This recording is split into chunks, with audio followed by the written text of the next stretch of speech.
Zoom calls, that was bad. Yeah. You shouldn't have said it. Or like, oh my God, that was a gem. Yeah, recording these moments, we started trying to make a formula. What are the steps to prepare yourself for the Zoom call? Research as much as possible about this couple. A little bit of stalking on Instagram, Yes. LinkedIn. This word, imagine, Yes. is really powerful. Make them dream. Make them imagine. We talked about the preparation, we talked about the opening. Now, what's happening next? We are Anna Roussos and Thanos Fis. Wedding photographers with over 2 decades of experience capturing wedding affairs around the world. Recognized by leading publications as among the top wedding photographers globally. We're here to share the business and technical tips, the artistry behind our work, And a few funny stories we've gathered along the way.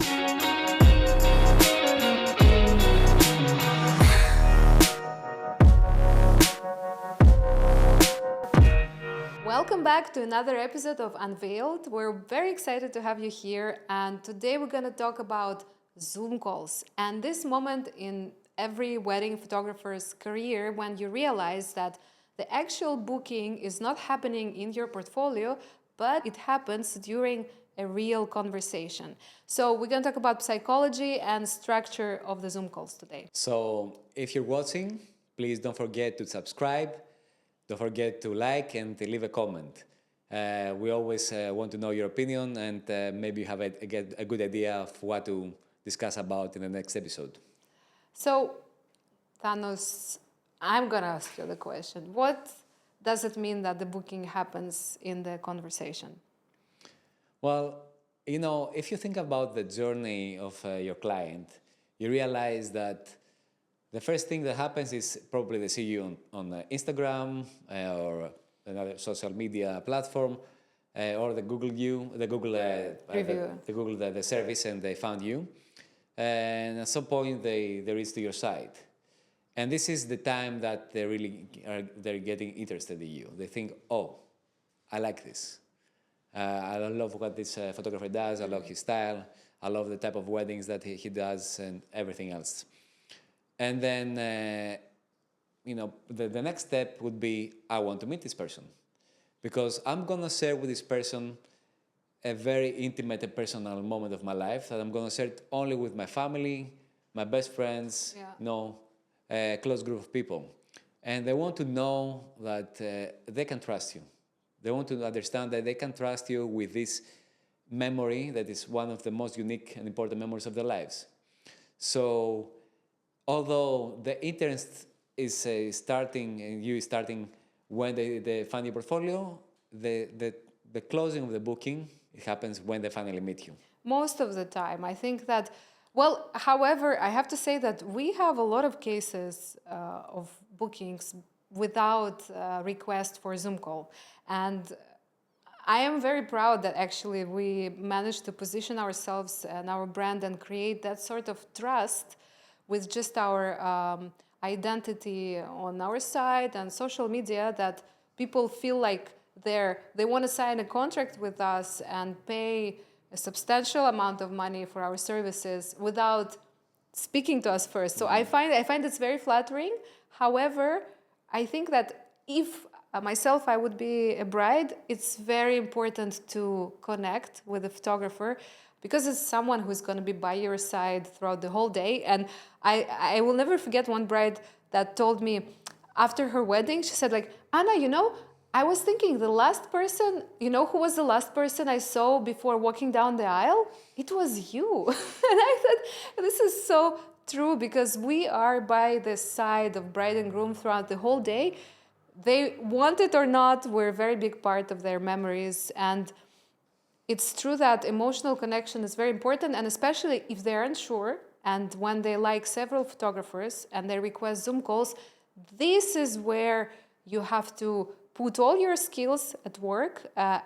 And I think the funny thing that came to us throughout the years of experience, this is not the time for you to sell your service. This is time for you to connect. Yeah.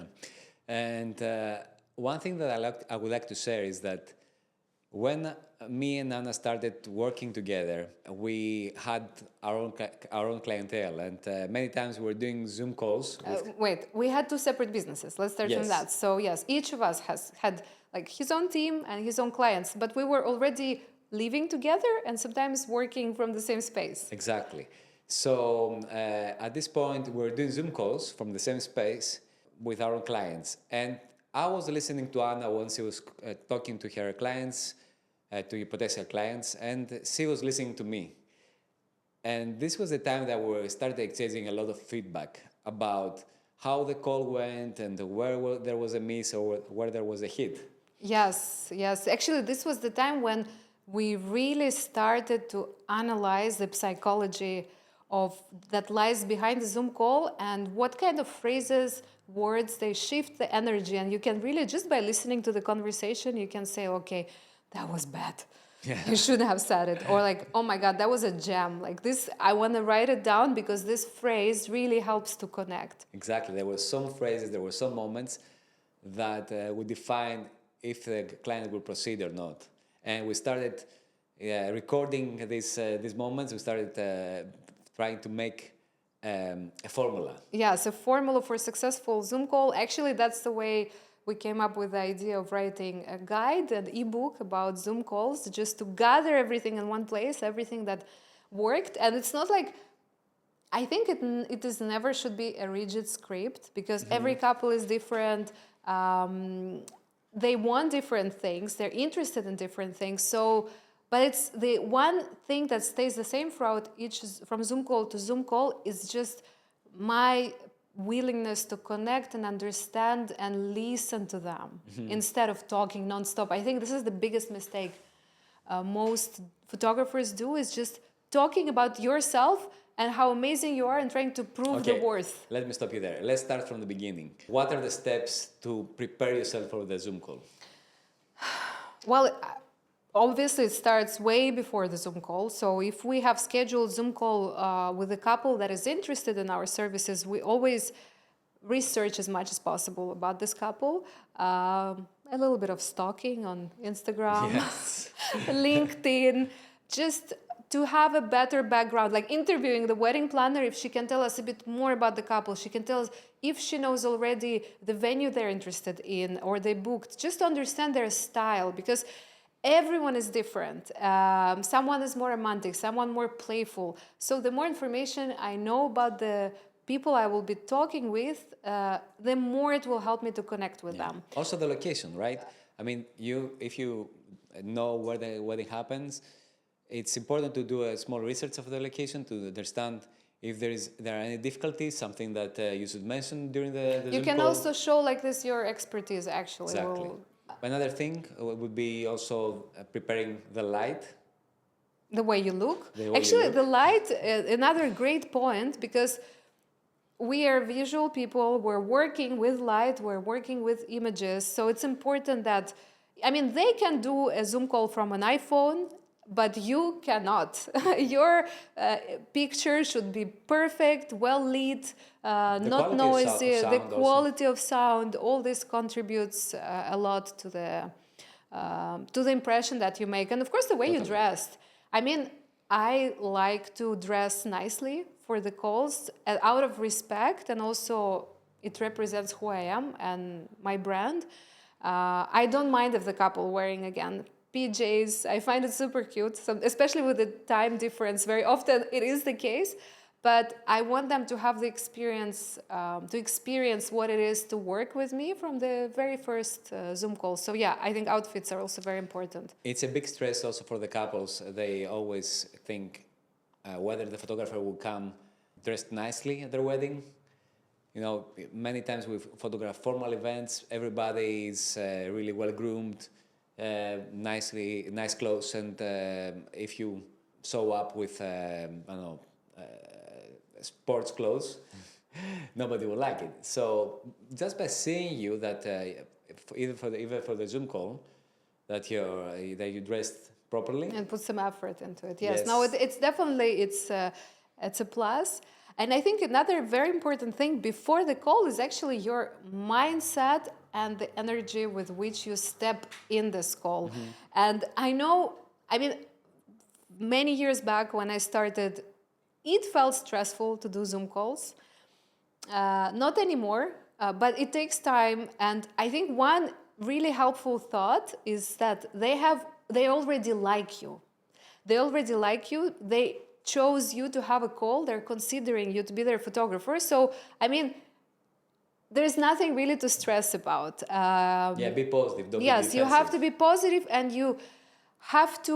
You shouldn't have this mindset that I want to prove how great I am. I want to sell my services. The only mindset, right mindset, I believe for Zoom call is I genuinely want to connect and understand these people. And when you, and what it means in practice is that more listening than talking. And I think this concept was actually the biggest game changer for us. We understood that this is what makes the biggest difference, right? So true. One more thing now, we discussed a little bit about the preparation. The opening of the Zoom call. It's another important thing because the impression actually is made First mostly, 3 seconds, but Yes. before you talk yet. exactly, Yeah. and then how you close. Yeah, That's true. the impression that you leave. So the Zoom opening is really important. Open up with a smile, I would say always. Then try to avoid cliche greetings. Like, how's the weather? Yes, I know. It's not easy to avoid I it. know. We used to do it a lot. Actually, with this, where are you guys? We're in Chicago. How is the weather in Chicago? It's like this. Like, let's get to the point. It doesn't make sense. No, it's nice to ask something personal right away. And that's where also the preparation matters. So Yes. if you know something about the location that the wedding happens. Or like, guys, oh my God, your planner told me you're doing a pre-wedding a welcome event at this restaurant at Lake Como. Do you know they have the best pasta, zucchini pasta there? Exactly. Like whatever it is that will make it personal, fun, lively vibe, and thoughtful. Another advice I would give if you feel stressed before the call, one ego booster is that one of the first questions that you ask them, could you tell me why did you decide to reach out to me? What did you like about my work? I thought you would say drink a bottle of vodka or something. Say that. No. So this question is actually an amazing ego booster because they will start talking about about your photography, about what they love about your photography. So it will instantly make you feel good, and it's a nice way to fight with a bit of anxiety. Yeah. So let me make it more structured. I would say we talk about the preparation, we talked about the opening. Now, what's happening next? The next thing is you start to open the conversation by making questions. The goal is to gather as much information as possible. So afterwards, what you will talk about is going to be centered around what they said. So this is something that a lot of photographers don't get right. They think that, I will do a Zoom call and I will talk about what I do best. And I have a scenario for the things that I want to say and I will keep... Just go through it like a script. Like a list. And the thing is that when you get into this mode of salesperson, the couple on the other side, they just understand. I mean, it feels, it's in the air that you're just being sold something. Like you're in the supermarket or in the store and they say, oh, this t-shirt looks great and you should get it. Oh, this dress is so flattering. But you understand at this point that they just say it because it's their job. There's no like genuine connection and emotion behind this. And I think this is what we are trying to avoid, to make an impression that we just here to sell and say how amazing we are. And we just want them to feel good because at the end they will remember how you made them feel, and if you made the couple feel light and happy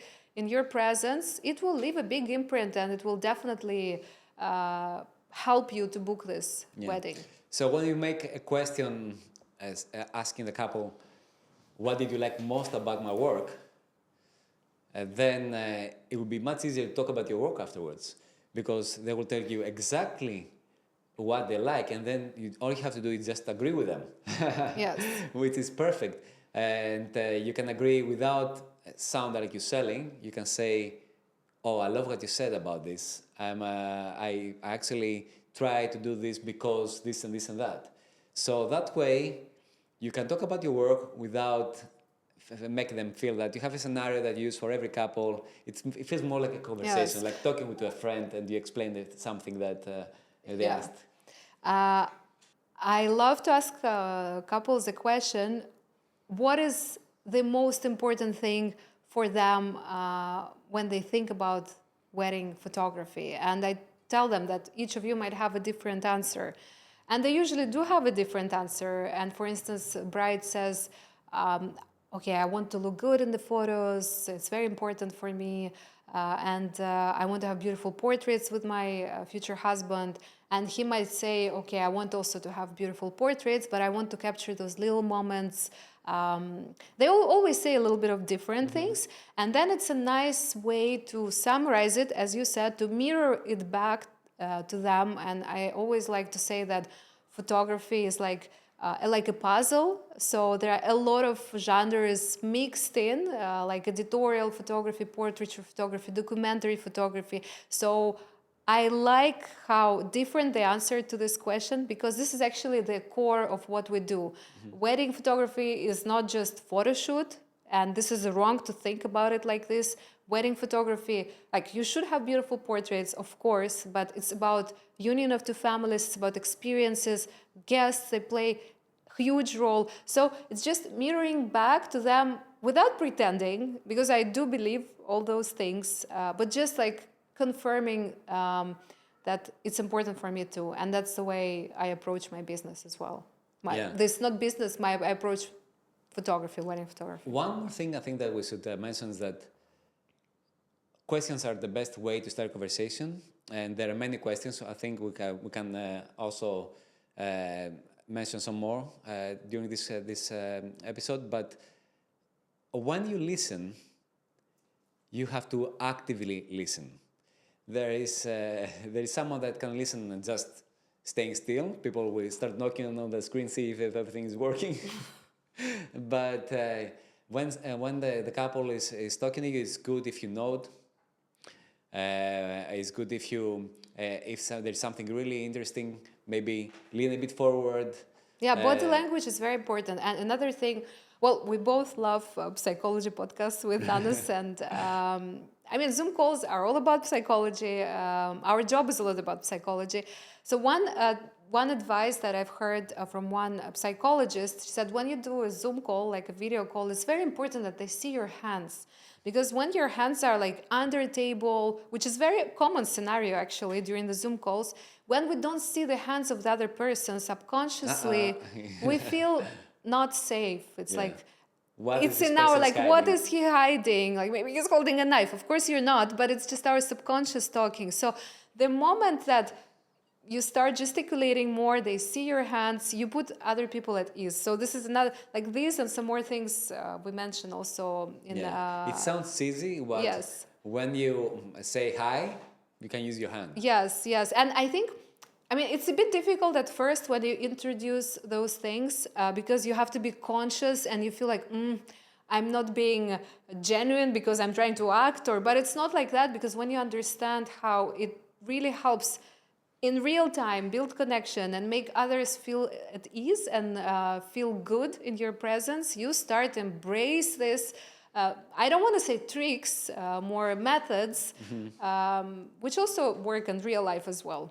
Although you have the method and sometimes everything goes perfect, there are some other times that the couple has a totally different agenda about the call, and they're asking all the time about the prices and how much will it cost if you add an hour, if you add another day, and the whole conversation it sounds like more bargaining.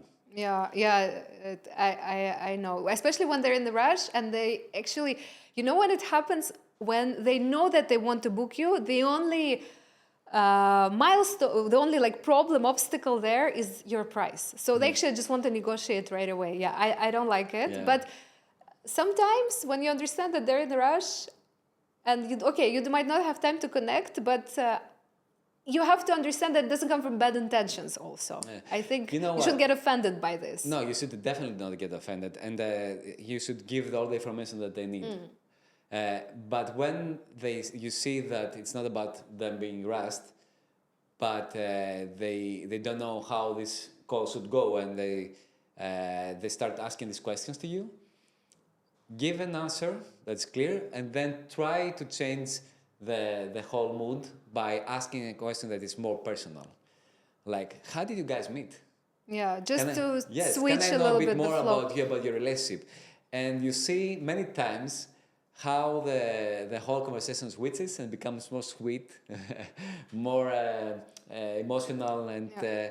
they feel more connected to you right away. Just because you ask something personal, you look like you care. And it's Yeah, absolutely. and you No. should care because you're gonna spend this day No, and with them. for us, It's I really mean, important.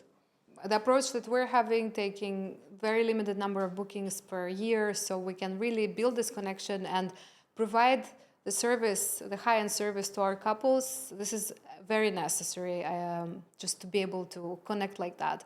You know what I thought about? One thing, we also talk about this in our ebook, that spontaneously kind of changed something that we introduced in our Zoom calls, but it was not planned. It just happened once, and we were like, "Wow, what was that?" Is showcasing visuals. So not making Zoom call just about you talking about them or yourself. So if you want to talk about yourself, you can show and give them a glimpse of what it is to be working with you creatively, and how this happened. So we had a call with the bride. And we started talking about mood boards, that we love creating mood boards for weddings. And it's, we explained a bit the process. And the bride goes, "Oh, can I see some of the mood boards just to understand what you talk about?" And we shared the screen and showed her some mood boards we prepared for another couple from the previous season. And she was like, "Oh my God, I love it. Oh, wow. I'm so right away I have inspiration, and I love this image, and I love this concept. We can do this." She got so excited. The call went great. And then after the call, the wedding planner that contacted us, she's saying, "Guys, I don't know what you've done," because she had another 3 Zoom calls lined up with other 3 photographers she was considering. She canceled them all, and she decided to book you. And from that moment on, we said, okay, we might show our creative process, not only talk about it. We should do it more often. And it's a great way to talk about experience of working with you and what you do without overselling yourself. Perfect. Just to summarize a bit the things, so because people, I guess some people might be taking notes, I would say prepare yourself for the Zoom call, do your research, then open with something that is not so cliche, something more personal if you can, and then try to make questions, because by asking questions, you're going to gather all the information about the conversation you're going to have afterwards. Try to keep the conversation more emotional, I would say, than business. Yes, and don't forget about mirroring. Yes, mirroring. At some point, when it is time, you have to also explain your method, so they feel like you're an expert to what you're doing, so you have a way of dealing with everything. And now let's say that we are at the end of the call. What would be a great ending for a call? As we mentioned earlier, the way that you start and end the call, it's extremely important. We love to ask this question, open question, a dream question to the couple. We usually ask them, imagine that you receive your wedding photos. Can I stop you there? This word, imagine, yes, is really powerful.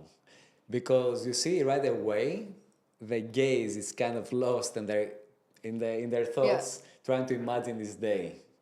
And this puts them in a totally different mood. Absolutely. So then we would go, so imagine you receive your wedding photos and you see them for the first time and you go, "Oh my God, this is beyond. I love it. I'm so happy." So we would ask them, what is it, this X factor that would make you say those words, that this is beyond, I'm so happy? to have chosen Anna and Thanos to be my photographers, which kind of images. And they're going to tell you. They're going to tell you, maybe they will repeat or something similar to what they saw before. And then you're going to tell them that this is what I am doing. I love what you said. And again, it's not about pretending, because it is what you're doing. This is proven in your It's portfolio. part of what you're doing. It's part of what you're doing. But this is the one thing that they consider more important from the things that you're doing. Yes. So make them dream. Make them imagine that they have already received the gallery from you. They're already excited about it. It just puts people in the right mindset, and it's one of the best way to finish a Zoom call when it's about, dreamy, positive note. The best end. And for people that they would like to have more structured reading about how we do our Zoom calls, and more questions that they can use, and how you can avoid bad turns in this Zoom call, in the conversation that you don't like. We have also the ebook that we mentioned. Yes, you can find it on our eShop. We cover we cover everything we've discussed, but in way more detail. And we also talk about what happens after a Zoom call, which is also a very important topic that is, I think, quite underestimated by many. They just leave it there, which we don't. And we believe that it's very important to follow up and to have a system in order to raise your chances even more to have this wedding booked. But thank you so much for being with us today. We hope you enjoyed it. Don't forget to subscribe. Don't forget to comment. We would love to hear what do you think about this episode? How do you handle your own Zoom calls? And if there is anything else that you would like us to discuss on the next episode. And as always, we're going to close this episode sharing a quote from a famous author. It's actually a poet and a civil rights activist, Maya Angelou. And Miss Maya Angelou said, "I've learned that people will forget what you said. People will forget what you did, but people will never forget how you made them feel." Perfect.